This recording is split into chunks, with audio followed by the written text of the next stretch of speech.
there and be like, the only thing boomers do is scroll on Facebook, right? Like you can sit there and say that.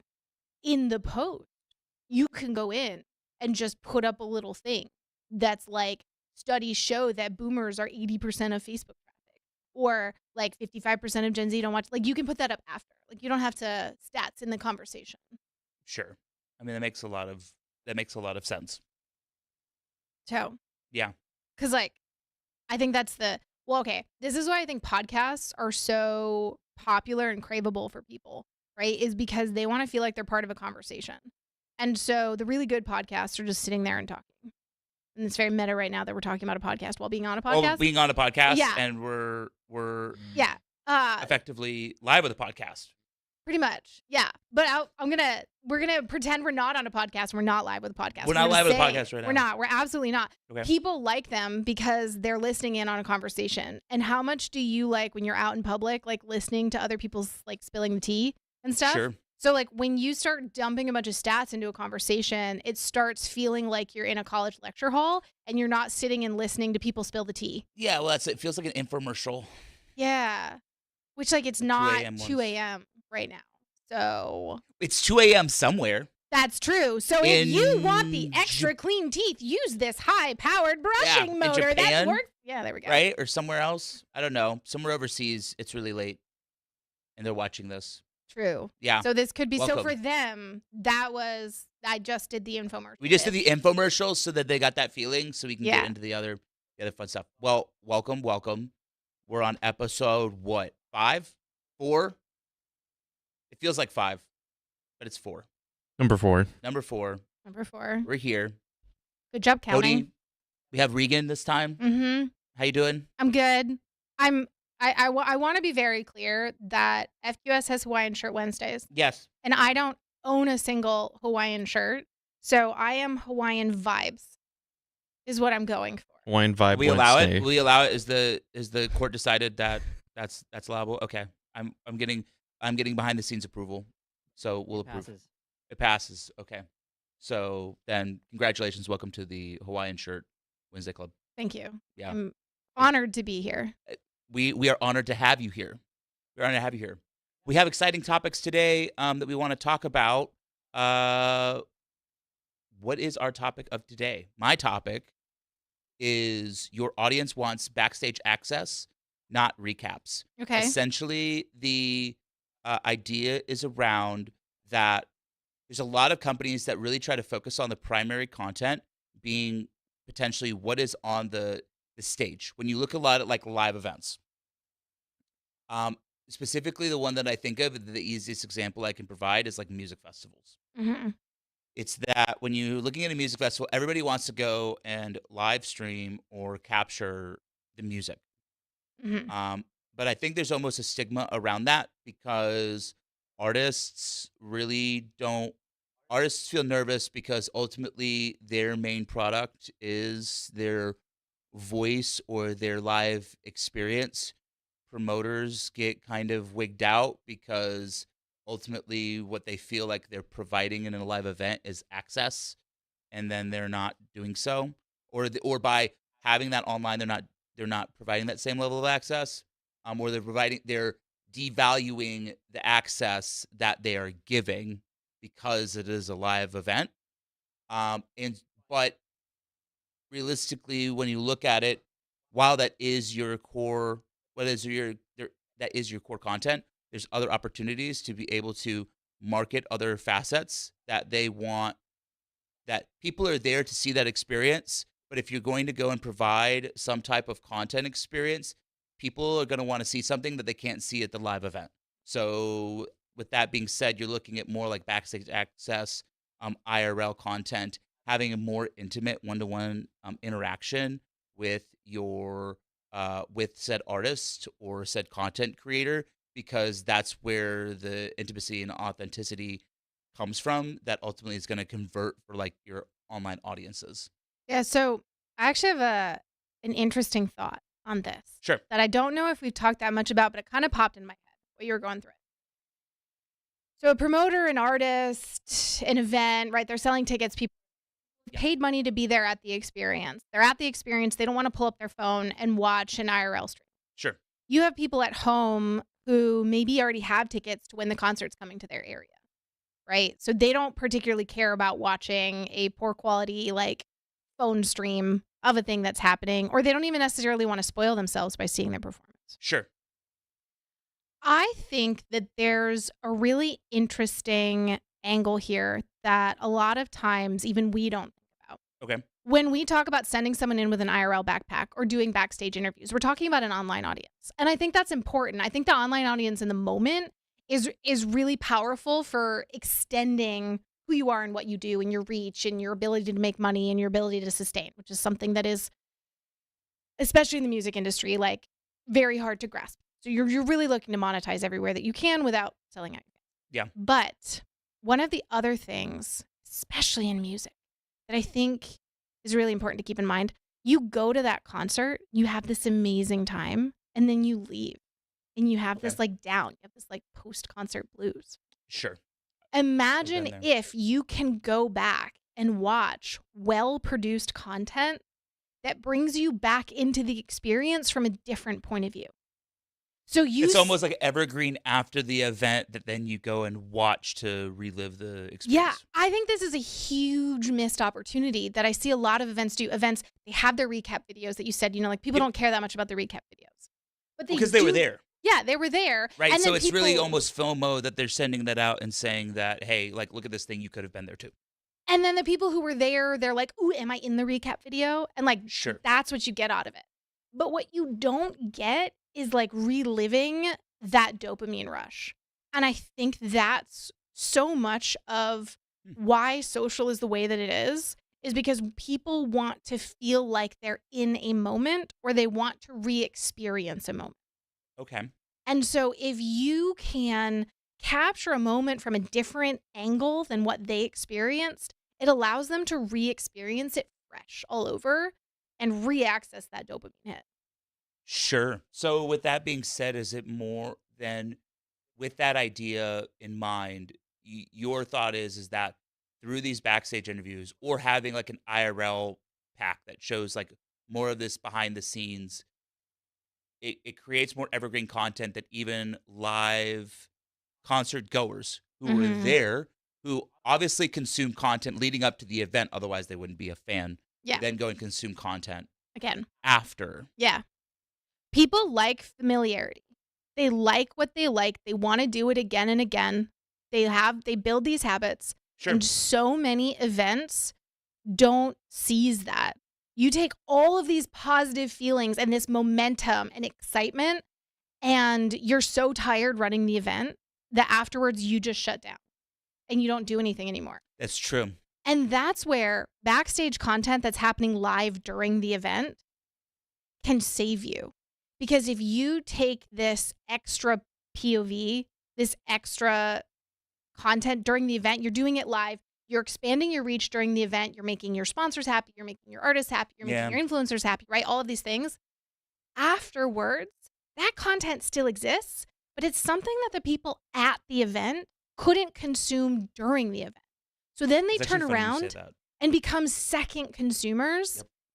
And so then when you release it in clips, in VODs, in however you release it, all of that momentum you get from the people at the event are re-consuming it and driving your virality and driving your hype and extending your event for way longer. You put so much time and effort into it. Yeah. When your content only lives for the 3 days of your festival or the 3 days of your event or the one night of your concert, you are seriously underutilizing your ability to engage your community. It's actually funny that you say that, and I think I subconsciously did it even for my own music festival. And the reason why I say that is that when I did Sets at Sunset, I was one of the few concerts or the few music festivals that live streamed the experience and then gave that experience to fans.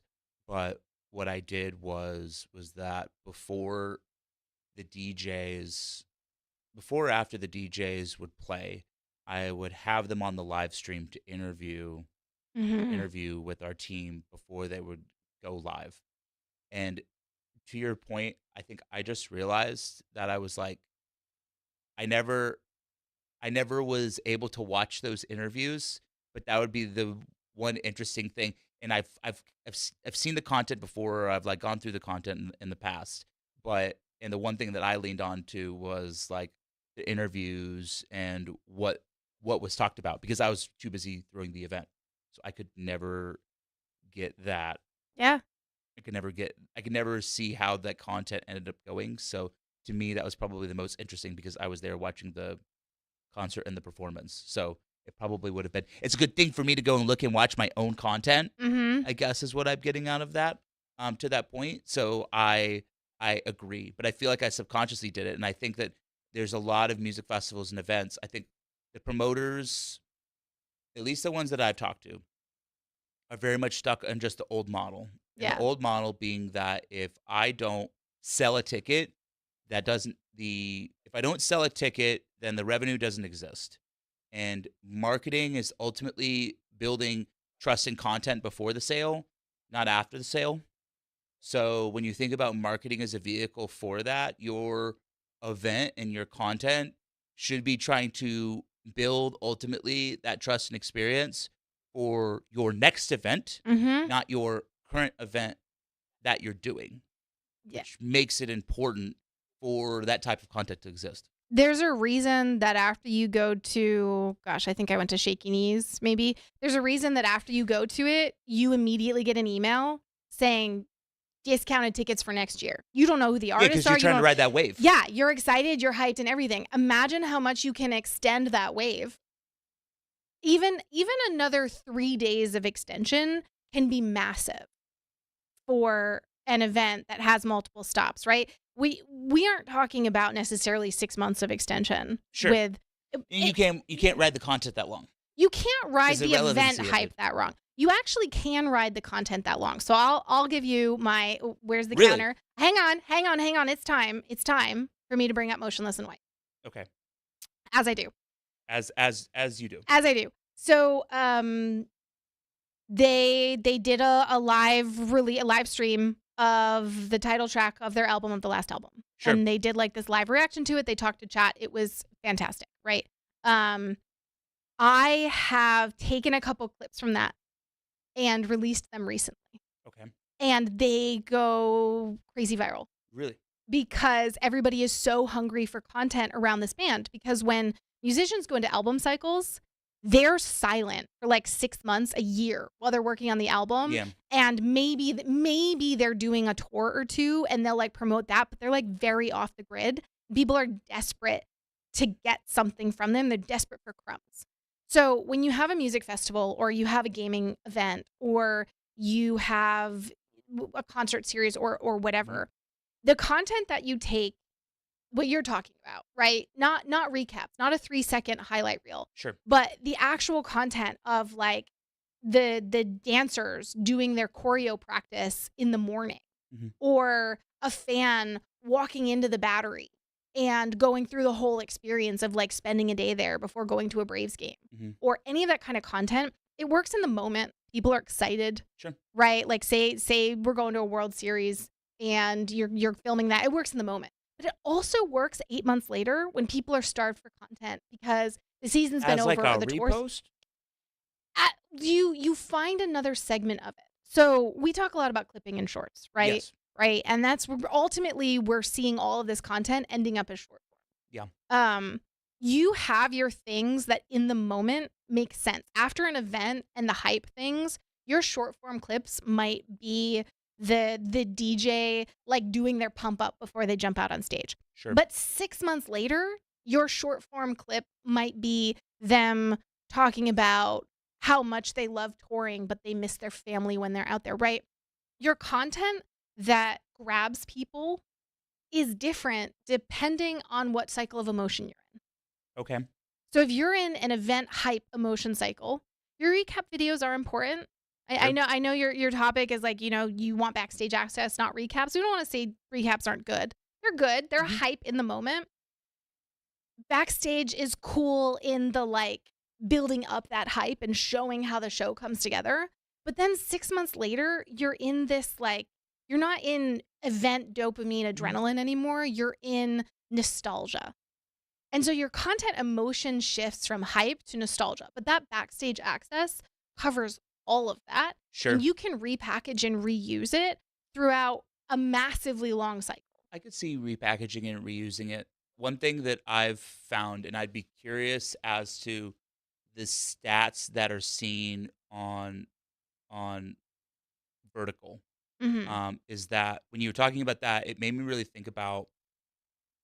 I used to go and live stream on a platform called Chew. It was for DJs, and you could do DJ live streams, and there was a constant conversation between what would be considered like evergreen content Mm-hmm. versus content that would stick around. And the one thing that I remember talking to, because I was really good friends with the platform, but they wouldn't give us the stats, Mm-hmm. but they could talk to us about the stats of what they've seen across all DJs on the platform. And what they really talked about, and maybe this is an older stat, so I'd be curious as what the newest stat would be. But they said that typically after a live stream or some type of live content, you would maybe see a majority, 90% of your views would come within 7 days Yep. of a live stream broadcast. 10%, the other 10% of your views would come within 30 days of your broadcast. No views would come, or less than 0.5% would come beyond 30 days Yeah. of content, which kind of speaks to the point that and that content is cycling through so fast in terms of relevancy that beyond 30 days of content that it's stale. So it goes back to so I think more that this speaks to when you're doing these live events that they're expected in the moment. But I've seen now and that people do these live stream, or I would say live stream is not a pre-recorded YouTube DJ set that they do on a train or somewhere. And they seem to have more longevity on a platform like YouTube, where it's more evergreen, than what I was previously seeing on somewhere like Chew, which was they had the VODs, but it was mainly live stream driven. So I'm curious if that backstage access, then to your point, could be repackaged, and that it has a longer life cycle maybe on a platform like a YouTube than just a vertical. Or is it that you're essentially repackaging it, to your point, right, so that you're getting more longevity 6 months out after that event is done, because them having that interview or doing that thing, it can last beyond the moment.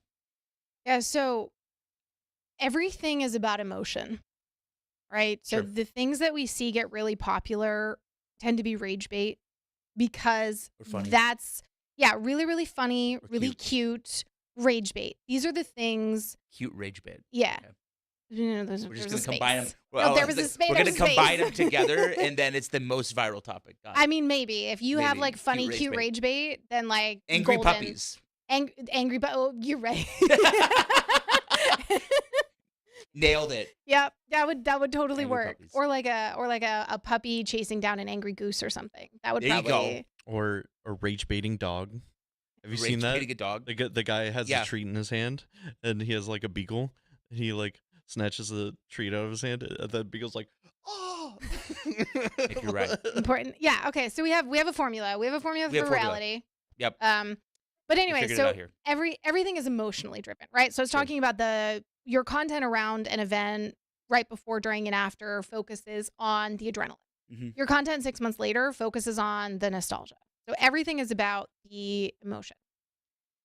That's short form. Short form content is very heavily about the emotion. Sure. YouTube titles are heavily about the emotion. Sure. The content itself doesn't actually have to be so much so, as long as you are serving a purpose. Where I'm going with this is that how and where you consume determines those stats. So you're talking about a live streaming platform. Yep. People go to a live streaming platform because they want to be a part of the moment. People go to YouTube because they want Something to to be watch. entertained. And these are slightly different. They're both entertaining, but something to entertain and maybe scroll comments, Yeah. but not like a live interaction. It's very different. And I found that watching esports, I was interested in how the game went. Sure. but only if it was live. Even if I didn't know the result, I wouldn't go back and watch the VOD to find the result because it didn't feel nearly as exciting to watch it after it already happened. Because at Sure. any point, I could go and look up and see what happened. Well, that's also with live sports too. It's like people will watch like a classic game. Like people will go back to Evo and watch like the specific moment where the dude went and blocked like 8 times. I can't remember what the actual The yeah, Chun-Li that they'll watch perfect. that Yeah. moment because it was so legendary. So it's like classic sports moments. But beyond that, you're like, wow, I'm gonna rewatch it. Yeah. And so again, there's that emotional component, right? You're Yeah. watching it live because you feel like everyone around the world is experiencing it live with you. Yes. And when you go to watch the VOD, even if you're interested in the game, even if you're interested in the result, the emotion isn't still there. Yep. So that ties all into where and how you consume determines what emotion you're targeting. Sure. So when you talk about Chew and they talk about their stats and nothing really lives past 30 days, that makes sense to me, right? On Twitch, nothing really lives probably past a day or two on those. Sometimes people watch the VODs, but like. Well, that's why I'm interested in like ultimately the clipping culture, We- right? Which is like you look at a lot like Kick very much right now is investing extremely heavily into clipping because they've realized that that gets it farther. So for me, I'm curious about the life cycle of those clips, right? So when you have I show speed and he goes to X country here, right? What's the stats? How far? What's the tail? Well, okay, so it's interesting because you talk about a viral creator. Oftentimes they're viral in the moment. There probably isn't a lot of tail. However, when you talk about something that has more legs to it, like it isn't pure personality driven, a really, really key change in content in the last 3 to 4 years as Sure. compared to 10 years ago is that short form content is now SEO crawlable. And all of these platforms have opened themselves up to Google and now serve as search fodder. And that has significantly increased long tail. So all these content experts and everything, it used to be that if you had a video flop, you would delete it because you didn't want it to mess with your metrics. Now that significantly hurts you because you could hit search term gold 6 months from now, 2 years from now. Sure. I've had that happen with my videos. Okay. This has been a thing for YouTube for a while. Like Google bought YouTube, right? That Sure. SEO, and that's been a lot of what's driven a lot of YouTube views and everything. And that's why educational content does so well. Yeah. Because you show up in search. And that's That's been true. huge. Instagram recently, within the last year, I'm not sure. It's my ability to distinguish recent has kind of been gone since the pandemic, but I think it's in the last year. What is the last 5 years? Yeah. 6 years. Instagram has become Google crawlable.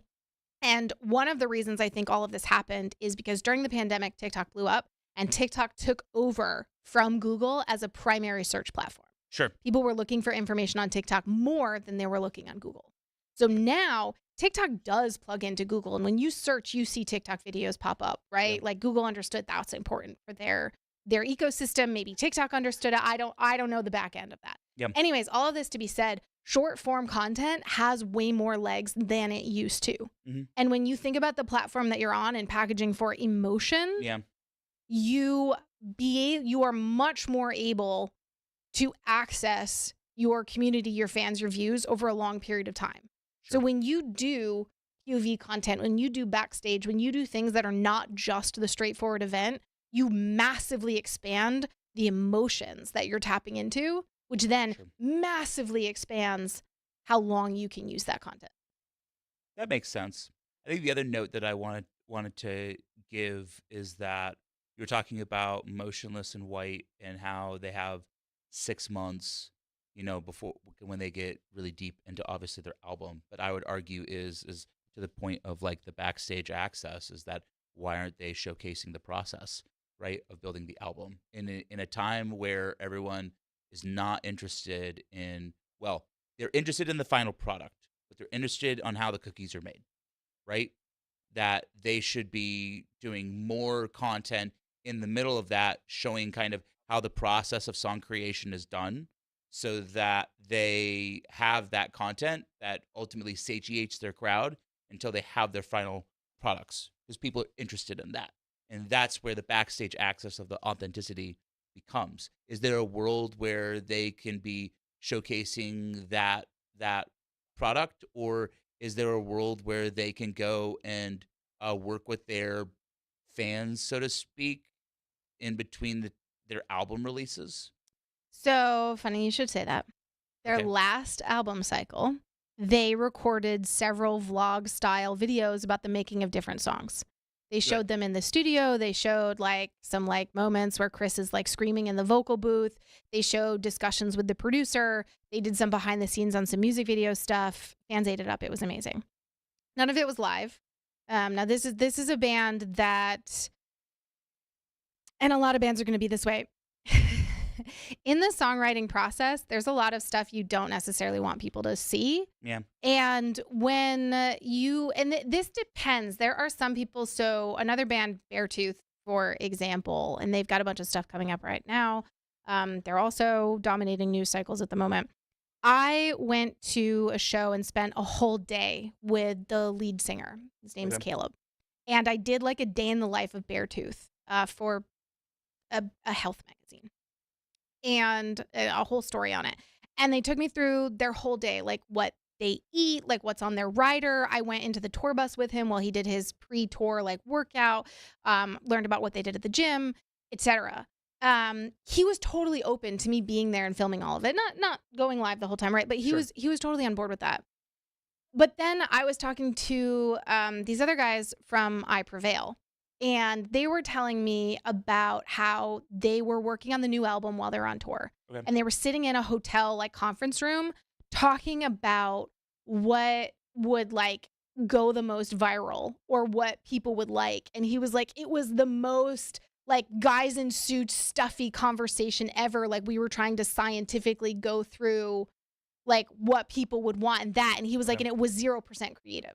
Sure. And I think, and I lost my train here, but basically, when you are a creative, sometimes you have to go through hot garbage for so long before you land on something good. And you don't necessarily want to show all of the hot garbage. Sure. So pre-recorded content that you can edit and control is very powerful and becomes a great thing there. Mm-hmm. But then you could also be Matt Heafy from Trivium, who live streams everything under the sun and says, here we are, this is what we do. But when you look at Trivium, they're a very traditional metal band. They step out on stage, they play, they're very, very straightforward, they're very classic. When you look at someone like Motionless in White or Bring Me the Horizon, there are all of these performances, these graphics, this production, there's all of these steps. It's like a Broadway show. Mm-hmm. And sometimes when you show behind the curtain, you lose the magic. Right? Like a magician or like a Broadway show or like all these things. Sometimes you don't want to over dissect them. Sure. So it really comes down to the creative of whether or not a or the live brand image. Yeah. And like how they work, right? The other thing is when you're sitting and doing something, do you want 2,000 people calling you stupid while you're trying to come up with a good idea? Or do you want the space and the freedom to sit and think about it? Do you want to be forced to sit there for 4 hours because you said you were going to, but you're not feeling creative at all and you'd rather just go sit and do something else, but you said you were going to, so you have to sit there and create? So then it's even more hot garbage? You know what I mean? Like, I mean, I get where your direction is with that. I think where I was more heading with it is if you look at someone like Fred Again and Blackboy Max, right? And I guess maybe both of them are used to being live and then working through the process. Or I think of someone like Mark Rebier. Yeah. Right? Someone who very much he had content that he had as ideologues that he made YouTubes around building something, and then he kind of showed the best things that he built. Converted that into a radio show live stream where he very much built things on the fly, but the magic became through those moments. It was like when he went and did the song about waking up, right? And that kind of captured the internet by storm. That was very much something that was made in the moment, and people were excited about it in the moment, and then it became something that became clipped, and then people took their own recording of it, and now that's become a part of his like live shows. There's a point of like ideation and creation that like through the process of seeing that, it's cool to watch that process go and then be like, I was there when it happened in a live stream. And so I'm not saying to force an artist to be creative when they're not, or if they're not feeling it. But what I am saying is that if you're intentionally, they don't just, they don't just, well, I mean, some do. Some just sit out there and they go, bam, I have a song, and I just start writing it, and then it all stuff comes to me, and you have like the eureka moment. But some of it also is sitting inside the studio, kind of like banging rocks together to make fire, to figure out ultimately what works and what doesn't work, to develop it. And then when someone hits a riff and they're like, that's the riff that I want to use, people want to be there for that moment, and they want to experience that moment, and that's the backstage access that we're ultimately like looking for. Because then that's going to make that fervent fan who's like, I saw this when it was live streamed, and now I want to see the final product when it was live. It gives them more connection to that creation moment. You know, Cody, you've given us such a beautiful launching point. Such a beautiful launching point, because what I want to talk about is you don't always need to chase virality. Your audience matters more than your reach. Okay. So what you're going through is someone who's there in that moment when a song is born, when a moment happens, when Chun-Li blocks a thing, whatever, back at Evo. Someone who's there in that moment goes back and watches it again and again. Sure. Craves more and more from you, buys a ticket to your show, downloads the next, I think Chun-Li is Street Fighter. Chun-Li is Street Fighter. Okay, awesome. Yeah. Buys the next Street Fighter. All of those moments, they've converted, right? Sure. So one of what I see so often in the streaming and gaming space, one, because people see gaming as a hobby and it's fun and right and everything. So they're like, oh, I just want to play video games all day and make money playing video games all day. And the way they see that happening is virality. They want to go viral. You want to be an influencer. You want to make a bunch of money. You want to go viral. When we extend that out to brands and companies, because that's who we tend to be working with, we might do strategy with an individual, and we tend to, work with brand or company. Yeah. Or when I look at job postings, or when I work with these companies, they're often chasing virality for their brand, right? Wendy's changed the game with their social media presence and showed that a brand, Duolingo, changed the game with their social media presence and showed that a brand could be viral and you could get this massive awareness from it. But the reality is we're talking an infinitesimally tiny percentage where virality is helpful. For a lot of people, virality is aggressively unhelpful. Sure. Why do you think? Well, and I think also there's brand positioning in there too. So it's like, it reminds me of when, and I don't know if you saw this at the time, but it was like Hamburger Helper did a album release in like 2016. Okay. But it was Hamburger Helper. I had actually went and got like hip hop artists and other people to actually make like a album of different songs that actually were really good at the time. At the time that they were released. But for Hamburger Helper, it's more of an awareness problem because Hamburger Helper's on the store shelves of every single they're national or international. Anywhere. Yeah. Right? When you look at someone like Wendy's was obviously still more of like they also did a beef rap album, but theirs was more in the moment, right? But also that one is for a national brand. If you look at, I would even go so far as, I don't know, have you followed like what's the Death Water? Liquid Death. That's Liquid Death. They go and I don't know if have you seen their albums too? You probably would appreciate it as a rock person. Yeah, I mean, I do. And Liquid Death is very like metal festival associated and all of that. Well, yeah. Liquid Death, what they did is packaged all of their bad comments online talking crap about their product, and then they used them for the lyrics of their music. So they made a death metal album that was all just rage bait. All just like rage bait comments that they've gotten on their products. like I think like 8 to 12 of them. And then every year they create a new album. But they'll do it like one's yacht rock, one Perfect. is death metal, one was hip hop, one was 80s Okay. uh Like glam rock. glam rock. Well, not Yeah. even glam rock, not like Kiss, more like closer to, I don't want to say synth wave, but like the pop, so like the pop pop. of the Okay. 80s, Yeah. 80s pop type, Yeah. right? I think those all work for them, mainly to get going to your topic, because it's more of an awareness play with something that they already have. If, to your point, if you're a creator, those angles probably won't work for you, and they're probably not helpful, because at the end of the day, you're trying to convert as like an influencer. But I'd love to hear more of like your angle on that. Where do you think then it truly applies for like smaller creators? Smaller creators are smaller companies. So Sure. all of those companies you mentioned are national brands. Yep. So they benefit a lot from people being nationally aware of them. And you see those brands sponsoring big things, right? Red Sure. Bull is always looking to go viral. Their Yeah. name is on anything with adrenaline associated to it, right? That's their They're brand. a lifestyle brand that happens to sell energy drinks. Yeah. So that's what they're doing. But what if you look at, I don't know, T&E Certified is an HVAC company Okay. in the Atlanta, Georgia area, Sure. right? They do not care about people in California, Sure. Nebraska, Doesn't help them. Being Spain. viral Doesn't do anything for them.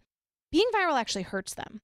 So say that they are doing a video about their brand and something funny happens. You know, they take a video of a house call and there's a rage bait puppy, right? There's a rage bait puppy. Back to the rage bait puppy. HVAC. There's a rage bait puppy HVAC video, and it's hilarious and it's amazing, and millions of people see it. Sure. And hundreds of thousands follow. Sure. Every piece of content they make after that is serving their customer base of like, here's your spring maintenance and here's what you do X, Y, and Z, right? They are not a media company. They are not an influencer company. They are not a rage bait puppy company. They are trying to serve these. What happens is because of all of that viral views that they got, that they are not producing content towards, all those people who followed, they unfollow, they don't interact, they scroll past, and then you never actually reach your main audience. So you actually get hurt. And I've seen this from influencers in a niche. They hate when they go viral outside of their niche. They want to be selectively viral, but they hate going outside of it because it ruins their metrics for months after that. Interesting. That reminds me a lot of like the car companies. I don't know if you've seen, there was for a while, people would go and get these viral moments, and then they would use a viral moment that other people were using and then do it for like a car commercial. Yeah. I don't know if you like saw those while you were scrolling, but long story short, I know the vague idea, yeah. Yeah, they're just like, oh, like this crazy moment, and then it would smash into, they'd be in a car place like, we sell Hyundais and other stuff for these prices, you should like come by. And you're like, so you're trying to use this viral moment to ultimately bring virality, but it's probably not going to help you sell cars, because selling cars is more of like a local thing than it is like, I'm going to try and find a Hyundai in California. It's probably not going to serve me well. If you're like a custom car restorer, I saw this crazy video of this company that does vintage Volkswagen Beetles, and they redo all the upholstery and the design and all these crazy things, right? Yep. And gosh, they were based in, I don't know, they were like Alabama or something. Yeah. But people worldwide are buying from them because it's such a specific skill set. Okay. That's a kind of thing where virality is great for you because you are selling an incredibly high ticket item to a very specific group of people around the world, but you're doing it with content you're always making. Yeah. And that's the core that I want to get. Okay. Companies are chasing virality, but when they do it by changing their functional offering, they hurt themselves. If you go viral with your core, that's amazing. But if you go viral with a one-off, that really hurts you. And that's where it's really important for a brand, an influencer, a company, for anybody to sit down and figure out, what do I want? And they need to create around that. If it happens to go viral, that's amazing. But 500 views from your target audience is worth so much more than 500,000 views from people scrolling for dopamine. Sure. So how do you so thinking about that, right? You obviously brought up an HVAC company is a good example of someone that doesn't it's not going to really help them with Yeah. viral content. How do you then create content that because there's obviously two strategies. One is ads, and then two Hmm. is organic reach. Yeah. And then they go viral, and then the algorithm kind of takes their content and says, "Oh, this should be served worldwide." And as a smaller company, that to your point is probably pretty damaging until it gets back to that point. Yeah. Focusing in on that topic, how do you ultimately create content as a content creator that wants a high engagement niche Hmm. without ultimately breaking the algorithm to the point where it serves people that aren't beneficial to you? This is the hardest thing for creatives to do. And this is why a lot of creative people end up not as successful, Okay. because you have these people with these amazing ideas who are very creative. Mhm. And the secret, the answer to your question, is to do the exact same thing over and over and over and over again. And you sit there and you go, oh my God, my audience is going to hate me. I'm doing the exact same thing. I've already But talked they know about this that's what they're topic. going I've through. already done. Yeah. People are creatures of habit. The algorithm is a creature of habit. You have to decide what is important to you and then keep doing it. That doesn't mean you can't be creative. That doesn't mean you can't have fun. If you say that your niche is, I'll take my favorite jewelry designer, right? So she has a in location, she has a physical brick and mortar. Sure. She kind of has an online store. It's not the main focus. The brick and mortar is. But if she were to ever go viral, she has the online store there. That's great. But she makes everything. It's not a high production thing, right? So virality still doesn't necessarily serve her because she's one person. She can't make millions of pieces of jewelry at a Yep. time, right? She has to decide who is my ideal customer and what do I want from them. And so she has this great motto. It's like, be beautiful, be you. And so the idea behind that is you want to show authentic stories and people living in your jewelry and it being a part of your life every single day. So then you make content around that. Now that content doesn't have to be over and over again, just someone like taking a picture with the jewelry, right? That's tired. But it can be talking about, opening up this special piece on your wedding anniversary and then wearing it every single year. It can be that moment you and your friend were together doing something and you capture this testimonial. It can be putting together gift guides for like, what do you get for your mom for Mother's Day? And like, what do these pieces mean? And what does the stone symbolize, right? None of these are innovative ideas. Sure. And that's another key behind this. Everyone thinks virality requires invention and innovation, when in reality, virality requires emotion. And emotions have been the same for forever. So you have to decide what you want. Who is your ideal viewer? How are you going to serve them? And you need to continue to serve them in that way. Sometimes your niche will apply to millions of people and virality is more in reach for you. Fashion, clothes, jewelry, things we use every day, DIYs, like how-tos, that stuff applies to every single person. But high level, like tuning of sports cars, much smaller audience. Audience with a lot of money. Audience with a lot of money. Much smaller audience. And that's okay. But what happens when I see, like working the social media side, and I see brands being like, must be fluent in TikTok culture, able to go viral regularly. And I look at them and they're like a car cleaning service. I'm just like, why are you trying to go viral? Yeah, you just need to go and reach out to the, 5 surrounding counties. Yeah, like you And you'd be just more want to than be busy. relevant, not viral. You want to be useful. You want to be valuable, not viral.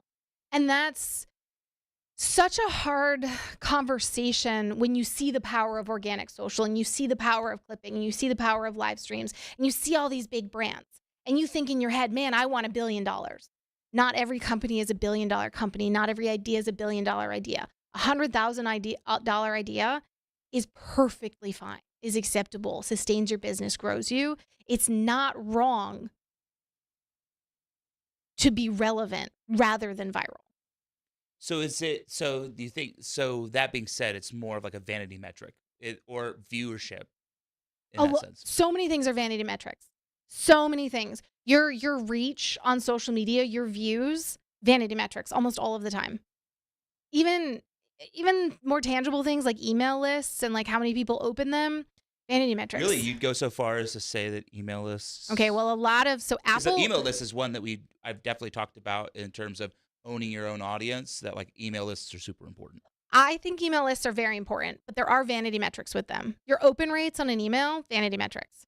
Your engagement rate, again and again and again, we're going to talk about it. Your engagement is what matters. Do people actually want to interact? Have you awakened an emotion in what you're doing? Stop thinking about, is it viral? Instead, think about, is there an emotion that ties to my core offering?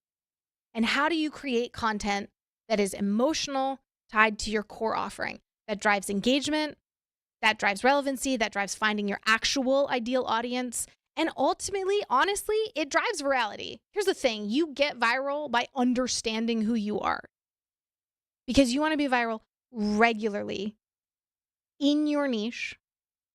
That can mean different things. Viral in some niches can mean 1,000 views. You know, it's not always 500,000, a million views, right? Yeah. If you chase virality, you have no meaning. Oftentimes, you don't have a lot of meaning to what you do. If you are an influencer, if you are iShowSpeed, if you are Tim the Tatman, virality is the meaning. That quick laugh, that name association, that is the meaning. That's fine. Like chasing virality when that's what you do, that makes sense. But chasing virality when you have a core business offering without shoring up that offering and instead chasing engagement, that's where you get into a lot of trouble. You spend a lot of money and get really frustrated.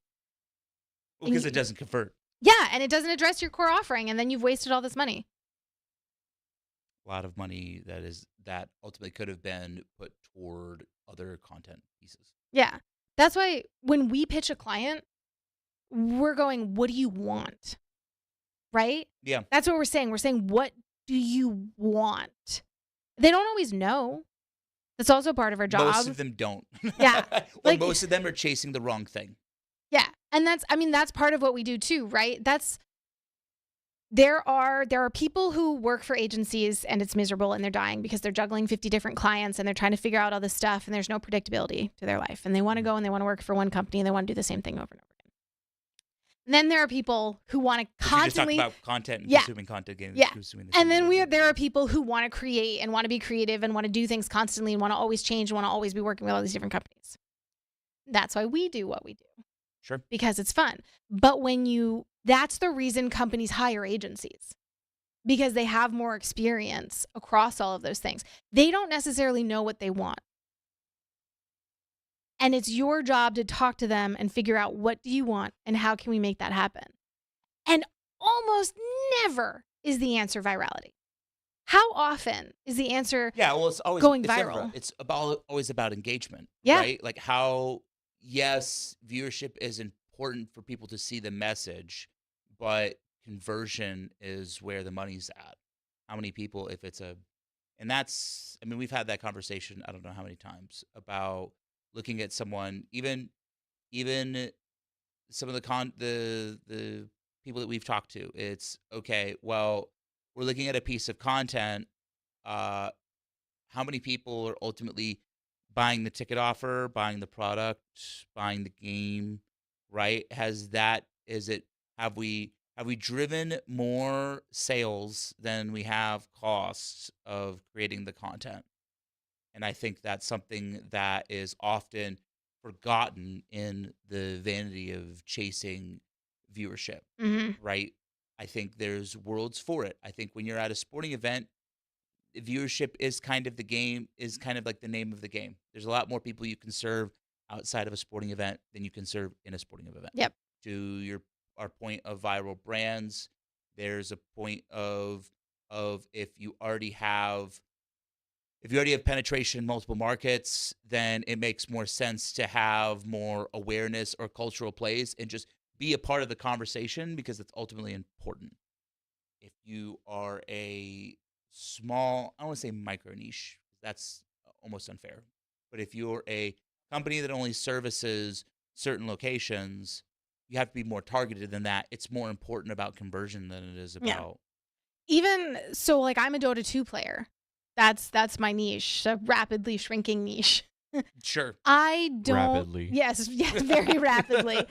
I don't want to go viral in the Genshin Impact community Sure. because I'm never going to create content around it again. Like every once in a while, I'll play an indie game. When you I say played content again, were you playing? I Genshin played for a while? Genshin when it came out. That's fair. I played it a decent amount. I will try a lot of games. Yeah. It's And very fun, to be fair. It's fun. It's very pretty. Like Is it's it? beautiful. I mean, I've seen it. I mean, we did a show about it. Has I a just decent never- storyline. It does. It's a really Does it have a storyline? Yeah. Okay. It's a really well made game. The cosplay space around it is amazing. Cosplay space around it is crazy. Like all of this remember stuff, that. right? But like if I were to go viral in the Genshin space, which is a much bigger niche than Dota. Yeah. Anybody outside of the industry would be like, "Oh, you're a gaming creator. You went viral in gaming. How amazing for you." And that would be like being, "You're a sports creator. You went viral in sports because you did like a curling video when normally you talk about football." You know? Like I'm sorry, no people only talk about curling when I mean, the Winter curling would be Olympics fun. are on. So it's like once That's every also fair. 4 years that's relevant. The tiny niche, and then the Olympics are on and it blows up and everything, and then no one cares anymore. I bet a lot of curling creators are really irritated when the Olympics end and all of their metrics are completely destroyed from all the people who are very temporarily interested in curling. So all that to be said, like it's not just small businesses, like it's also individual influencers, it's gaming companies, it's all of that. Like you need to be going viral in your niche. You almost never want to escape outside of it unless, like you're saying, you have market penetration. Sure. We can also redesign that. You know, the niche of Liquid Death is anybody that goes to an event ever. That's a lot of people. The niche of Red Bull is anybody who goes to a grocery store or a gas station or a bar ever. Yeah. You know, like you no well, longer they like want to be known with extreme events. So their positioning on that is it's yes, anyone who go well, okay, you're talking about the sizable market. Yeah, I'm saying it. So like Yeah. when we talk about a niche, the word implies like a specific narrow thing, but like you can still say Red Bull has a niche. You can still say Liquid Death Well, has a niche. yeah. You can still say Wendy's has a niche. It's just really, really big. And so the idea is People who eat. yeah, food is good. People who leave Who the eat, house. need food fast. It's not even leave the house anymore because now there's delivery apps. You don't There even are have to leave the delivery house. So But that would be a different niche of person, would it not? well, no, because I'm saying Wendy's niche is everybody. Oh Because yes, they, because now it can just be delivered to your home. yeah. I was. You were saying people who eat, Or and people I was. who are, but like DoorDash, for instance, they're targeting people who don't want to drive places. Which hopefully is everybody because driving is irritating. Driving is. Well, it's not. Is irritating. parking? Anyway, Does DoorDash do well in? I'm ADHDing, but like, does DoorDash do well in like somewhere like Europe, where it's a different culture, where people go and walk to like talking about like total sizable markets there? Like, so is that more an American thing? my viewership's actually mostly European, so I have a little more insight into this than normal. Really? Because everything is closer together. A lot of places. Okay, if you Yeah, watch a you walk movie, down, you go to go. yeah, grocery if store you down the watch a street movie and from you like the have fresh- 90s or whatever, you weren't Yeah. using DoorDash. You were calling the pizza place, and then you know, like Peter Parker was flying through the city and bringing you your pizza, right? Like that whole premise of the Tobey Spider-Man. Maguire Spider-Man movies like doesn't work now. He would be a DoorDash driver. Like it would be different. It's valid. So, anyways, I believe that Spider Uber. I believe that Europe is slightly more still in that model because everything is more walkable and it is more accessible to do things. But I've also seen when I show people the fees from American delivery companies, their crazy. It's mind is Nuts. blown how much it costs to get It's delivery double. here. So what costs the food? It's almost cheaper. When I was in Japan, it was almost cheaper to have it door dashed like straight to me rather than like go to the place and eat it there. It was crazy. In Japan? Yeah. Really? I was like door dashing to our hotel because it was like midnight and I was still packing Oh, you for. I would like, just go to leaving. 7-Eleven, dude. You just get the. Well, that's the thing. But like a dude drove a moped in the pouring Mhm. rain Did to you bring me did you- okonomiyaki, and it cost me like $7 I guess. Yeah, it's just yeah. So Yeah. it's across the city. it's wildly different, and so that's another great point of like your market might be North America and not necessarily Europe or not. And that's the other thing. So Dota is incredibly popular in Southeast Asia. That's actually a huge number of my metrics, which impacts my best time of day to post because they're completely flipped. True. And so like if I were to post North American times, I actually do significantly worse than if I post like very, very early morning. Back when I cared. It's been several years. Now I just play for the memes. But like the best time for me to post was actually really, really early in the morning because it was like late night in the Philippines, and that's like 70% of my audience, which is super weird to think about. Yeah. Like I have there's several reasons I have a very strong Filipino audience. But Dota is like really, really popular there. And I did a couple interviews with a team from the Philippines one time, and it went viral over there, aggressively. So I got a lot of people from that. But anyways, that's another example of know your offering, know your audience, and don't chase being viral outside of what you do, because otherwise you have to wake up at 4 a.m. to post on Instagram and provide access to content that they would not get just watching Dota esports. Yep. Yeah. Which, show backstage, show behind the scenes, figure out the emotions you want from your audience, and build content around those emotions within your niche so that you can have a 360 approach all of the time, evergreen, emotional-driven content. That's what you should be building, not virality. And with that, I think that wraps up our episode 4. Nice. Yeah, we got through it. We made it to the mountaintop, and we will see you guys for episode 5. We keep going to be posting these once a week, live streaming them, talking about more contents that we feel matter to people out there. So I'm Cody. I'm Regan. It's a pleasure to have you guys. We'll see you guys on the next one. Bye.